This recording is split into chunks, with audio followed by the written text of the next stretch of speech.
Today we're going to break down exactly what you need to budget for the 2026 Medicare Part B premium and the 3 reasons your costs could end up being way higher than you expect.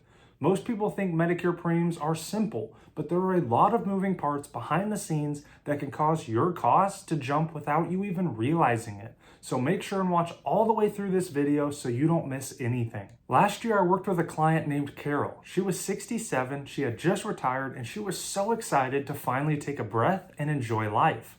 She planned everything, her Social Security, her pension, her 401k rollover, all of it. But then she got her Medicare letter in the mail, and instead of the standard Part B premium, hers was almost double than what she was expecting. She called me completely panicked because she had no idea why this happened. And the worst part was it was 100% avoidable. Carol had taken a large withdrawal from her 401k 2 years earlier to help one of her kids buy a house. She didn't know that Medicare was going to look back at that year when determining her premium. And by the time she realized that happened, it was too late. Now, we don't want you to be Carol. Nobody wants to be Carol in that situation. But the truth is, you could easily become Carol if you aren't careful with a few key decisions. So let's talk about exactly what you need to budget for the 2026 Medicare Part B premium, and the 3 biggest reasons people end up paying way more than they planned. First, let's talk about the actual 2026 Part B premium. Every year, Medicare releases a new Part B premium, and almost every year it goes up. For 2026, Medicare has finalized the standard Part B premium at $202.90 a month. Now, that may not sound like a huge jump at first glance, but here's where people mess up. They only budget for the standard amount. They don't account for the possibility that their income, even income from years ago, could cause Medicare to charge them more. And when they're planning for retirement, especially on a fixed income, even a few $100s extra per month can really disrupt your budget. So for the first thing you need to plan for is the base premium, $202.90 a month per person. And the second thing you need to plan for is how your past income could increase that number. This brings up to the second point. Your income from 2024 will determine your 2026 premium. This is one of the biggest surprises people run into. When Medicare decides how much you're going to pay for your Part B premium in 2026, they don't look at the money you're making in 2026. They don't even look at 2025. They go all the way back and look at your 2024 tax return. So if you made more money in 2024, even if you're retired now, Medicare still bases your premium on that higher income. And remember, income for Medicare isn't just wages or Social Security. It includes 401k withdrawals, IRA withdrawals, capital gains, stock sales, rental property income, mutual fund distributions, pension payments, business income, and basically anything that counts as taxable income. This is exactly what happened to Carol. She had one unusually high income year, and it put her into a higher IRMAA bracket. If we look at the IRMAA bracket, and I'll walk you through it, you'll see how quickly these income brackets can change your premium. So as you can see, even being a few $1,000s over the line can bump you into a new bracket. And when that happens, your Part B premium doesn't just go up a little bit. It can jump by hundreds of dollars per month. Now, some people hear this and think, well, I can't change my 2024 income now, so I'm just stuck. And yes, that's true. You can't change the past, but you can plan for the future. If you're close to one of these bracket lines, don't pull a huge amount from your 401k unless you know exactly how it'll affect your Medicare premium.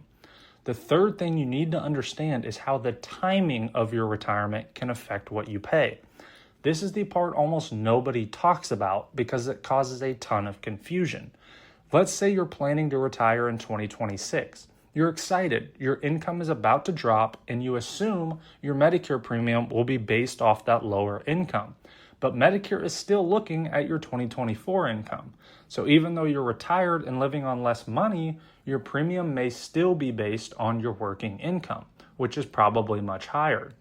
And for many people, that means hundreds of extra dollars per month at exactly the same time when their income has dropped. This hits a lot of people hard right after retirement. Now here's the good news. If your income legitimately goes down because of retirement, Medicare does give you a way to fix this. There's a form called SSA 44. It's a Medicare appeal form where you can tell them your income has decreased due to a life-changing event such as retirement. If your income drops enough, they can reduce your premium back down to the standard amount. Most people never file this form simply because they don't even know it exists. And finally, let's talk about the most painful way your Medicare costs can go up, and that's by penalties. These are 100% avoidable, but they're extremely common because people misunderstand the rules. The first penalty is the Part B late enrollment penalty. For every 12 months you delay enrolling in Part B when you should have signed up, your premium increases by 10%. So think about the 2026 Part B premium. It's $202.90 a month. A 10% penalty adds another $20.29 per month. That doesn't sound terrible until you realize the penalty is permanent. You will pay that extra $20.29 every single month for the rest of your life. The second penalty is the Part D late enrollment penalty. This penalty applies to your prescription drug plan. It's a 1% penalty for every month that you delay Part D of Medicare without having credible drug coverage. They base this penalty on the national base beneficiary premium, which for 2025 is $36.78. So every month you delay adds about 37 cents. Doesn't sound like much, but if you delay for 20 or 30 months, that becomes a pretty noticeable penalty. And again, it's every month and it's permanent for the rest of your life. Now, I know we went over a lot of information, and I know retirement can be very overwhelming. So feel free to call the number on the screen, and I would be more than happy to help you look over your specific situation. We'll check your doctors, your medications, and your pharmacy with the plans in your area. And the best news, it's 100% free of charge since we get paid by the carrier to help you. So definitely take advantage of that. Also, I've left a link down below in the description where you can get our 2026 Medicare Enrollment Guide for absolutely free. It goes over all of this and so much more that you need to know during your Medicare enrollment journey. And we'll send it to you for 100% free of charge. So making sure and to take advantage of that as well. And don't forget to like, comment, and subscribe. And if you liked this video, I'm sure you'll love the one of these videos as well. I'll see you over there.